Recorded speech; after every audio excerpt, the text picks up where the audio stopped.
ఓం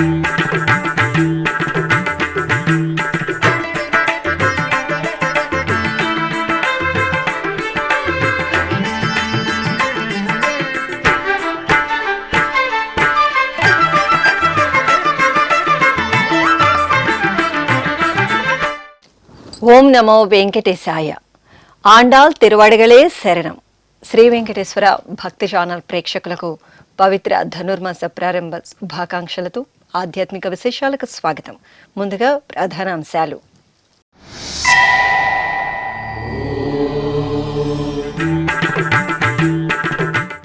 నైమిషారణ్యంలో ఘనంగా భాగవత సప్తాహం. భక్తుల భరితంగా భగవద్గీత ఊరేగింపు ఉత్సవం. లోక కళ్యాణార్థం సుదర్శన ధన్వంతరి హోమాలు.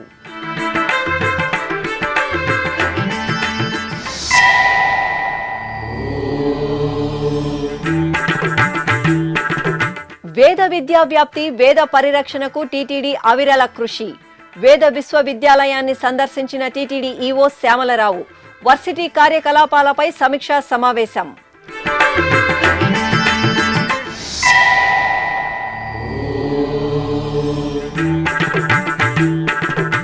పిఠాపురం శ్రీ పంచమాధవ క్షేత్రంలో ధనుర్మాస ఉత్సవాలు. స్వామివారికి అభిషేకోత్సవం, గోదాదేవికి శ్రీచూర్ణ సహస్రనామ పూజలు.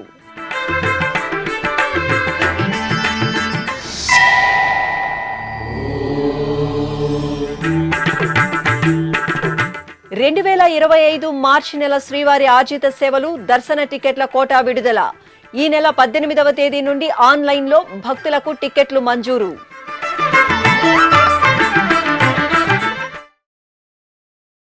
ఉత్తరప్రదేశ్లోని నైమిసారణ్యం భక్తి పరిమళాలతో ఆధ్యాత్మిక సొబకులను వెదజల్లింది.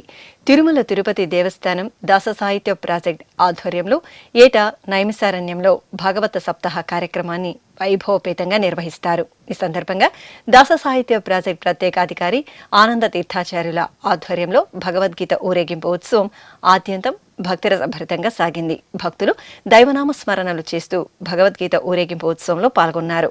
అనంతరం శ్రీ ఆనంద తీర్థాచార్యులు భగవత విశిష్టత, పరమాత్మ దివ్యత్వాన్ని గురించి చక్కగా ప్రవచించారు. అన్ని చోట్ల చంచలముగా ఉండే లక్ష్మీదేవి భగవంతుని పాదముల దగ్గర మాత్రం శాశ్వతంగా ఉంటుందట.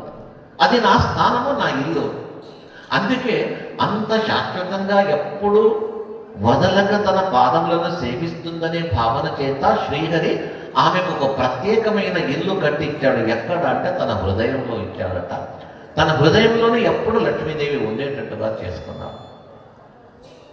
అలాంటి సంపద వాక్య ప్రపంచంలో శాశ్వతం కాదు. ప్రాజ్ఞులైన జ్ఞానివర్యులైనటువంటి వ్యక్తులు ఈ సంపదను వారు అనుభవించరు, ఆనందించరు.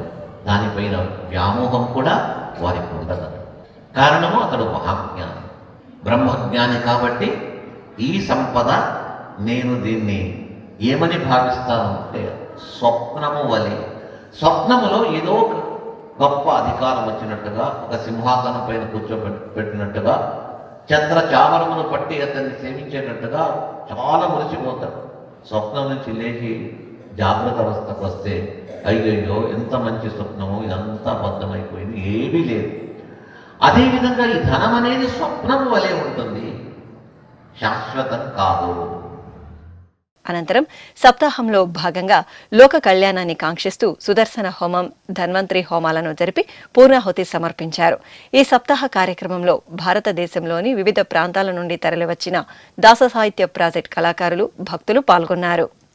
వేద పరిరక్షణకు, వేద విద్యా వ్యాప్తికి తిరుమల తిరుపతి దేవస్థానం విశేషంగా కృషి చేస్తోందని టీటీడీ ఈవో జె శ్యామలరావు తెలిపారు. బుధవారం తిరుపతిలోని శ్రీ వెంకటేశ్వర వేద విశ్వవిద్యాలయాన్ని ఆయన సందర్శించి విశ్వవిద్యాలయ కార్యకలాపాలపై సమీక్షా సమావేశం నిర్వహించారు.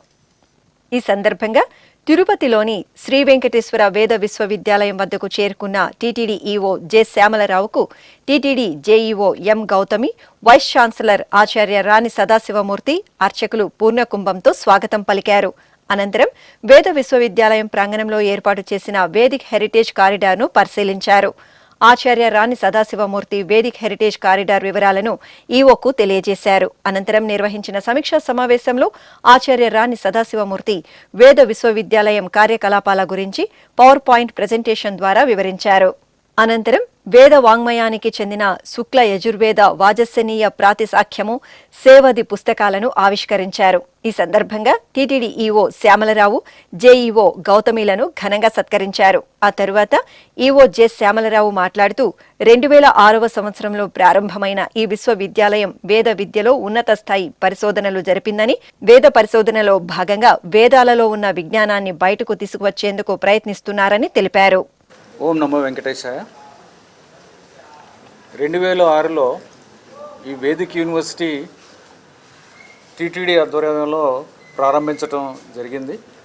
ఈ వేదిక్ యూనివర్సిటీ ప్రారంభించిన తర్వాత వాళ్ళు వేదిక్ ఎడ్యుకేషన్లో చాలా అడ్వాన్స్డ్ లెవెల్లో రీసెర్చ్ చేయడం కానీ, లేకపోతే పీజీ కోర్సెస్ కానీ, అండర్ గ్రాడ్యుయేషన్ కోర్సెస్ కానీ ఇవన్నీ కూడా చేసి రీసెర్చ్ వర్క్ కూడా చాలా బాగా చేస్తున్నారు.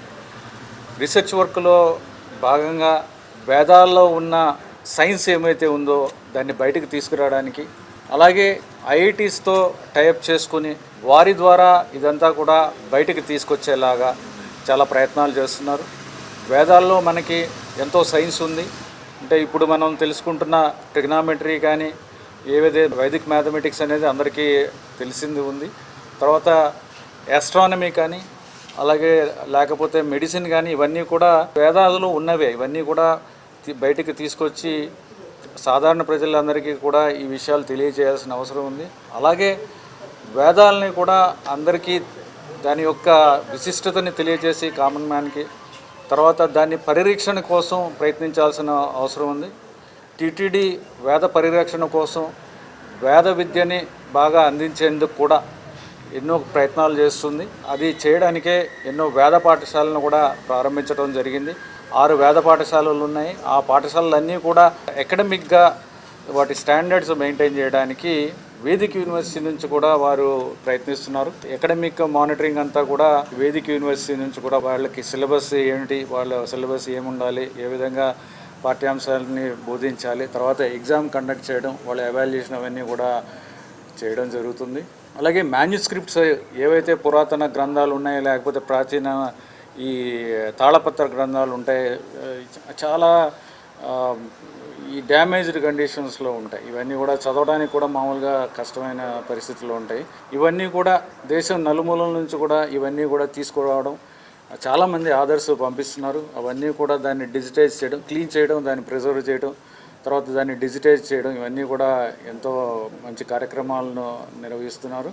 భవిష్యత్తులో కూడా వేదిక్ యూనివర్సిటీ వేదాలని పరిరక్షించడంలో, అలాగే వేదాలలో ఉన్న సైన్స్ కానీ, మిగిలిన మంచి విషయాలని కానీ అన్నీ కూడా ప్రజలకు తీసుకువెళ్ళడం, దాన్ని అలాగే వేదాలని పరిరక్షించి దీనిని ఇంకా కూడా హిందూ ధర్మాన్ని ఏ విధంగా మనము పరిరక్షించాలి, ఇవి కూడా ఇంకా కృషి చేస్తారని ఆశిస్తున్నాను. ధన్యవాదాలు. అనంతరం ఈవో శ్యామలరావు వేద విద్యార్థుల తరగతి గదులను, గ్రంథాలయాన్ని, రికార్డింగ్ స్టూడియో, తాళపత్ర గ్రంథాలను పరిశీలించారు. అలాగే విశ్వవిద్యాలయం ప్రాంగణంలో ఉన్న విద్యార్థుల వసతి గదులను, సంధ్యావందనశాలను, అన్నపూర్ణ సదన్ను ఈవో తనిఖీ చేశారు.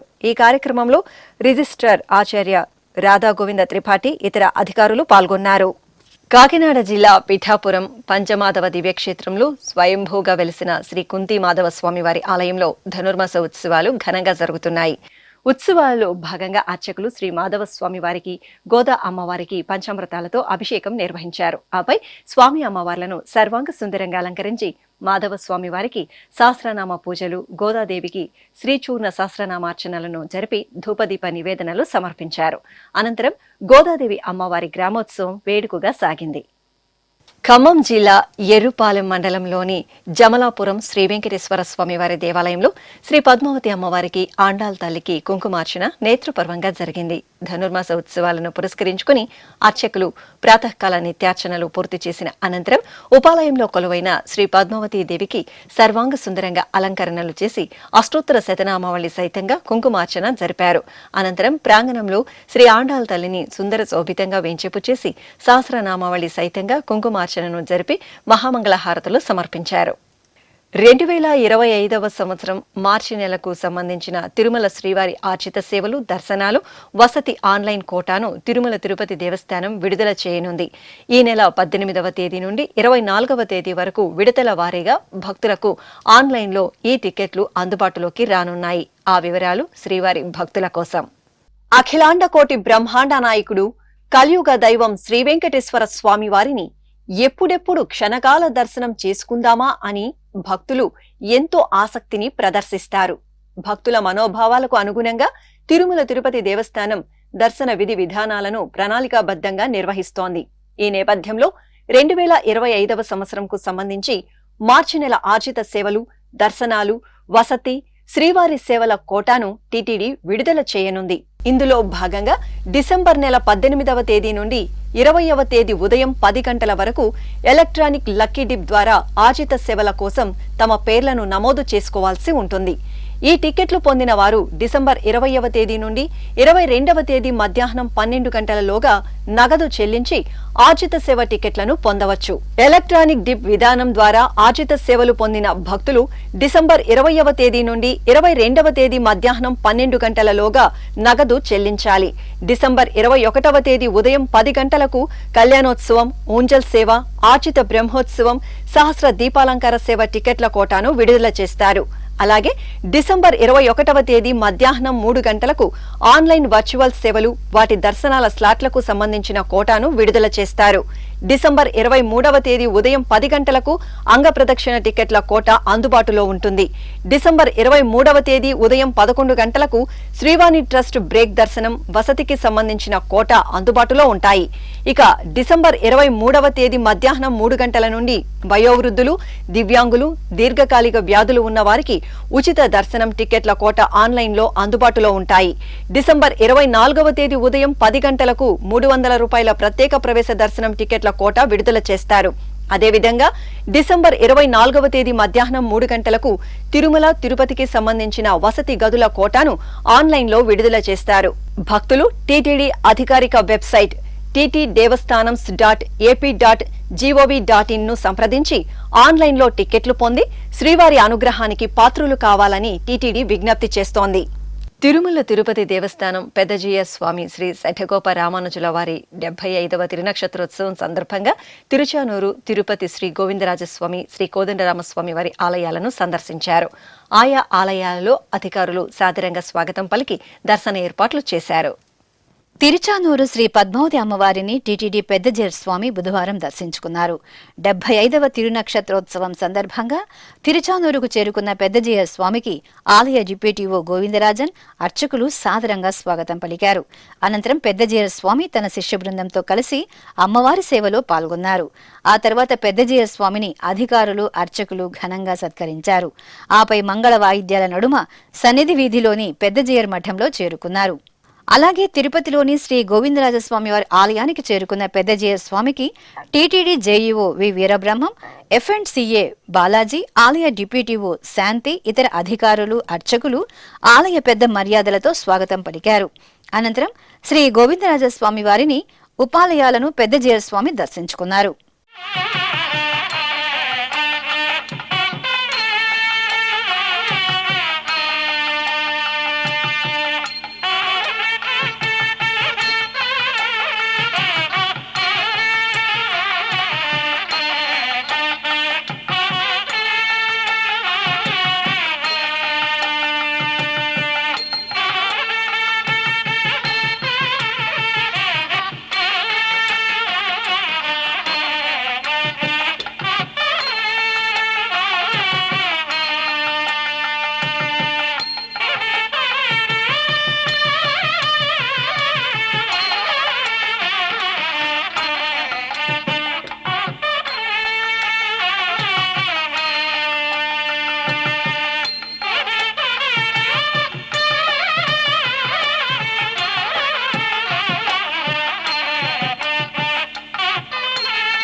అనంతరం తిరుపతి శ్రీ కోదండరామస్వామి వారి దేవాలయానికి చేరుకున్న టీటీడీ పెద్దజీయర్ స్వామికి ఆలయ డిప్యూటీఓ నాగరత్న, అర్చకులు నందకుమార్ దీక్షితులు, ఇతర అధికారులు సాదరంగా స్వాగతం పలికారు.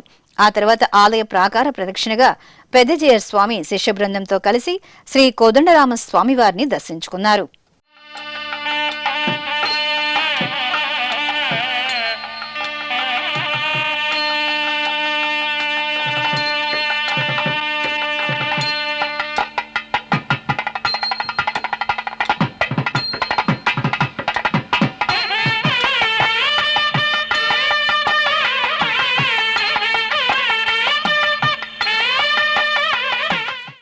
ఇప్పుడు ఒక చిన్న విరామం. వేగవంతమైన నేటి ఆధునిక కాలానికి తగ్గట్టుగా అంతర్జాలంలో తొలిసారిగా తిరుమల శ్రీవారి అనుగ్రహంతో మీ వీణుల విందుకై ఆధ్యాత్మిక ఆనందానికై వస్తున్న శ్రీవారి మరో శ్రవణ భక్తి తరంగం ఎస్విబిసి ఆన్లైన్ రేడియో వినరో భాగ్యము. వినరో భాగ్యము విష్ణు కథ. వినండి, విని తరించండి. కేవలం మీ అరచేతిలో నిరంతరం ఉండే మీ మొబైల్ ఫోన్లో ఎస్విబిసి ఆన్లైన్ రేడియో ప్రసారాలు ప్రపంచ వ్యాప్తంగా మీరు ఎక్కడున్నా సరే మీ రోజువారీ పనులు చేస్తూనే శ్రవణానందంగా వింటూ సాగిపోండి, ఆధ్యాత్మిక ఆనందాన్ని పొందండి. 24 గంటలు ఆన్లైన్లో మీకు తోడుగా ఎస్విబిసి ఆన్లైన్ రేడియో. మరి ఇంకెందుకు ఆలస్యం? వెంటనే మీ మొబైల్లో ఎస్విబిసి యాప్ డౌన్లోడ్ చేసుకోండి. ఎస్విబిసి ఆన్లైన్ రేడియోను ఆలకించండి, ఆస్వాదించండి, తిరుమల శ్రీవారి అనుగ్రహాన్ని పొందండి. ఓం నమో వెంకటేశాయ. ఆధ్యాత్మిక విశేషాలకు తిరిగి స్వాగతం. ప్రకాశం జిల్లా ఒంగోలు మామిడిపాలెంలోని శ్రీకృష్ణస్వామి దేవాలయ జీర్ణోద్ధరణ విగ్రహ పునఃప్రతిష్టాపన ఉత్సవాలు వైభవంగా జరిగాయి. ఈ సందర్భంగా ఆలయంలో కలశ స్థాపన, పుణ్యాహవచనం, కలశ పూజ, గణపతి పూజ, సంకల్ప పూజలు జరిపారు. ఆపై శ్రీకృష్ణ స్వామి వారిని పునఃప్రతిష్ఠించి పూజలు చేశారు. తరువాత ఆలయ ప్రాంగణంలో హోమగుండాన్ని ఏర్పాటు చేసి మూలమంత్ర హోమాలను జరిపి పూర్ణాహుతి సమర్పించారు.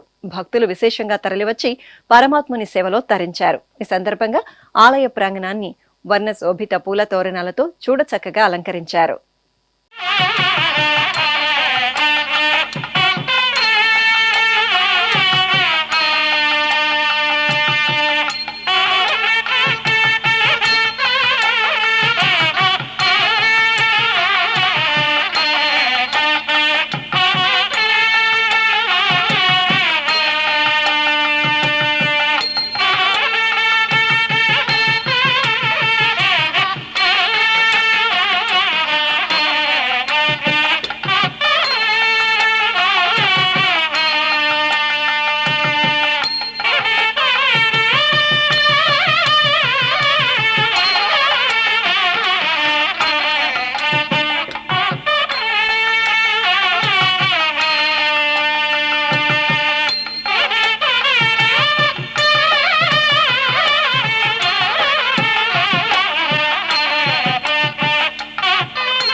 అమ్మలగన్న అమ్మ కనకదుర్గమ్మ తల్లి దీక్ష స్వీకరించిన భక్తులు పాదయాత్రగా విజయవాడ ఇంద్రకీలాద్రికి పయనమయ్యారు. పశ్చిమ గోదావరి జిల్లా పెనుమంట్ర మండలం నేలమూరు గ్రామం నుండి గురుస్వామి ఏడుకొండలు ఆధ్వర్యంలో భక్తులు జై భవానీ నామస్మరణలు చేస్తూ దుర్గమ్మ సన్నిధికి బయలుదేరారు.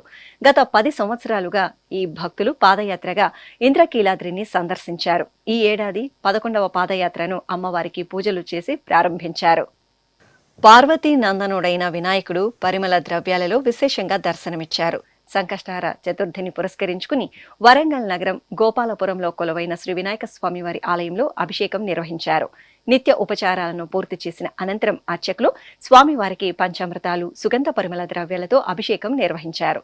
తరువాత పుష్పం, పత్రం సమర్పించి వెండి కవచ ధారణ జరిపారు. ఆపై నూతన వస్త్రాలు, పూలమాలలతో గణనాథునికి అలంకరణ చేసి హారతులు అందజేశారు. అదేవిధంగా తెలంగాణ రాష్ట్రం జగిత్యాల జిల్లా ధర్మపురి శ్రీ లక్ష్మీ నృసింహస్వామి వారి ఆలయంలో వినాయక స్వామి వారికి అభిషేకం జరిగింది. సంకష్టహార చతుర్థి సందర్భంగా లక్ష్మీ నృసింహుని సన్నిధిలో ఉపాలయంగా ఉన్న వినాయక స్వామి వారికి పలు రకాల పండ్ల రసాలు, సుగంధ ద్రవ్యాలతో అభిషేకం నిర్వహించారు. తరువాత సహస్రనామార్చన జరిపి హారతులు అందజేశారు. నంద్యాల పట్టణంలోని సంజీవనగర్ రామాలయంలో తిరుప్పావై పాసుర ప్రవచన కార్యక్రమం ఆసక్తికరంగా జరిగింది. తిరుమల తిరుపతి దేవస్థానం ఆళ్వార్ దివ్య ప్రబంధ ప్రాజెక్ట్ ఆధ్వర్యంలో తెలుగు రాష్ట్రాల్లోని పలు ప్రాంతాల్లో తిరుప్పావై పాసుర ప్రవచనాలు జరుగుతున్నాయి. ఈ సందర్భంగా రామాలయం ప్రాంగణంలోని శ్రీ వెంకటేశ్వర స్వామి వారి సన్నిధి ఆవరణలో డాక్టర్ డివి హయగ్రీవాచార్య ప్రవచనం ఆకట్టుకుంది. చిత్తూరు నగరం శ్రీకృష్ణ విలాస సభలో కొలువైన శ్రీ రుక్మిణి సత్యభామ సమేత శ్రీ సంతాన వేణుగోపాల స్వామి ఆలయంలో ధనుర్మాస ఉత్సవాలు వేడుకగా జరుగుతున్నాయి. ఉత్సవాల్లో భాగంగా స్వామి అమ్మవార్లను పాసుర పఠనంతో మేల్కొల్పి అర్చకులు అభిషేక ఆరాధనలను జరిపారు.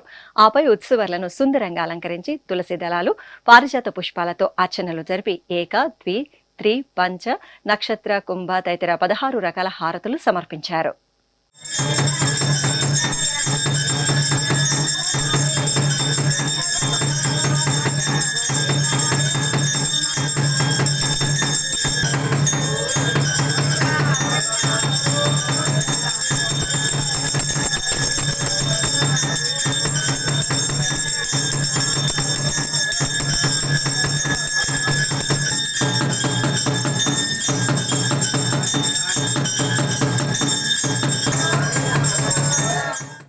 రంగారెడ్డి జిల్లా కేంద్రంలో కొలువైన శ్రీ విజయ గణపతి దేవాలయంలో సంకష్టహార చతుర్థి ఉత్సవాన్ని వేడుకగా నిర్వహించారు. శ్రీ విజయ గణపతి స్వామివారికి అర్చకులు సకల ఉపచారాలను నిర్వహించిన అనంతరం పలు రకాల ఫలరసాలు, సుగంధ ద్రవ్యాలతో అభిషేకం చేసి ధూపదీప నివేదనలను సమర్పించారు. భక్తులు పార్వతీ నందనుని సుగంధ ద్రవ్యాలలో సేవించి తీర్థప్రసాదాలు స్వీకరించారు.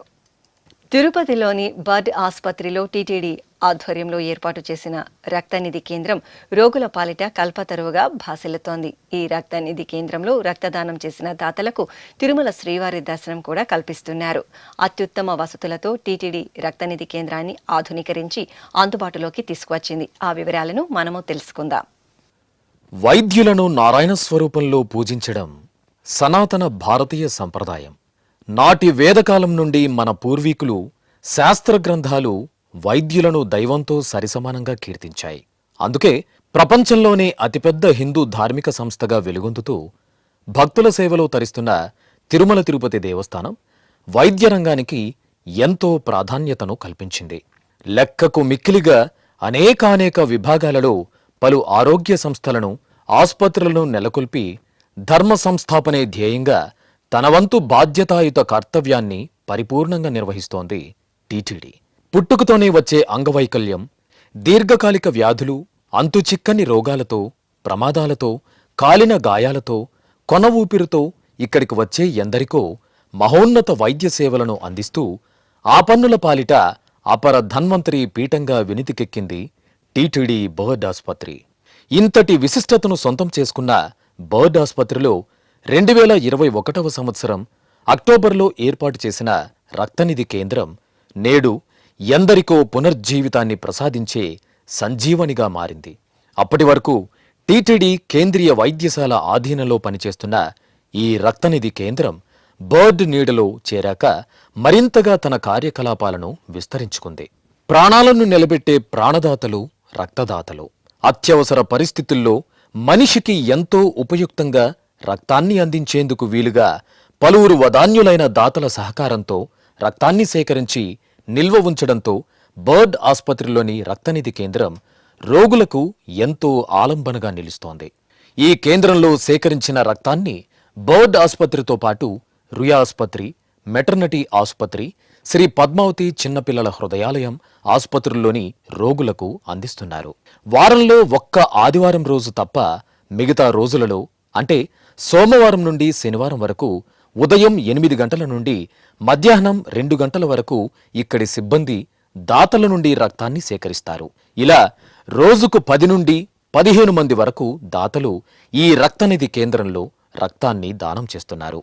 రక్తదానం చేసిన దాతలకు రాబోయే 48 గంటల వ్యవధి కాలంలో తిరుమల శ్రీవారిని దర్శించుకునే సదుపాయంతో పాటు ఉచితంగా ఒక లడ్డూను టీటీడీ అందజేస్తోంది.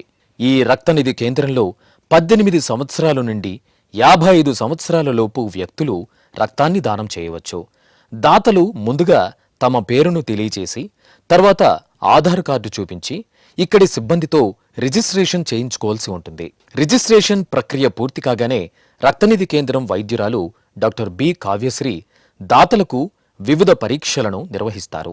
మెడికల్ ఎగ్జామినేషన్ పూర్తి చేసుకున్న అనంతరం ఇక్కడి ల్యాబ్ సిబ్బంది ఒక్కొక్కరి నుండి ఒక యూనిట్ రక్తాన్ని సేకరిస్తారు. దాతల నుండి సేకరించిన రక్తాన్ని సిబ్బంది బ్లడ్ గ్రూపింగ్ పరీక్షలు నిర్వహించి మైక్రోస్కోప్ ద్వారా రక్తాన్ని పరిశీలించి గ్రూపులుగా విభజించి ఫ్రీజర్లలో భద్రపరుస్తారు. అలాగే తిరుమలలోని టీటీడీ అశ్విని వైద్యశాలలో దాతల నుండి సేకరించిన రక్తపు నిల్వలను కూడా బర్డ్ ఆసుపత్రిలోని రక్తనిధి కేంద్రానికి తరలించి ఇక్కడే భద్రపరచడం జరుగుతుంది. ఇలా రక్తాన్ని దానం చేసిన దాతలకు ఇందుకు గుర్తుగా సర్టిఫికేట్తో పాటు శ్రీవారి దర్శనం టికెట్, లడ్డూ టోకెన్లను అందజేస్తారు. ఇంకా ఎంతోమంది సహృదయులైన దాతలు ఈ రక్తనిధి కేంద్రానికి పలు యంత్ర సామాగ్రిని కూడా విరాళంగా అందించారు. ఇటీవల దేశ ప్రధానమంత్రి నరేంద్ర మోదీ ఇచ్చిన సందేశం మేరకు కేంద్ర ప్రభుత్వం దేశవ్యాప్తంగా సెప్టెంబర్ 17 నుండి అక్టోబర్ 2వ తేదీ వరకు సేవా పక్వాడా బ్లడ్ డొనేషన్ కార్యక్రమాన్ని నిర్వహిస్తున్న విషయం విదితమే. ఈ కార్యక్రమానికి కూడా రక్తదాతల నుండి అనూహ్యమైన స్పందన లభించడం గమనార్హం. ఇలా ఎందరికో ఆపద సమయంలో అమృతతుల్యమైన సేవలను అందిస్తూ అందరి మన్ననలు పొందుతున్న బర్డ్ ఆసుపత్రి రక్తనిధి కేంద్రం భవిష్యత్తులో తన సేవలను మరింతగా విస్తృతపరుచుకునే దిశగా ముందుకు సాగుతోంది. ఆధ్యాత్మిక విశేషాలు ఇంతటితో సమాప్తం. తిరిగి రేపు మధ్యాహ్నం 1 గంటకు ప్రసారమయ్యే ఆధ్యాత్మిక విశేషాలు మళ్ళీ కలుసుకుందాం. ఓం నమో వెంకటేశాయ.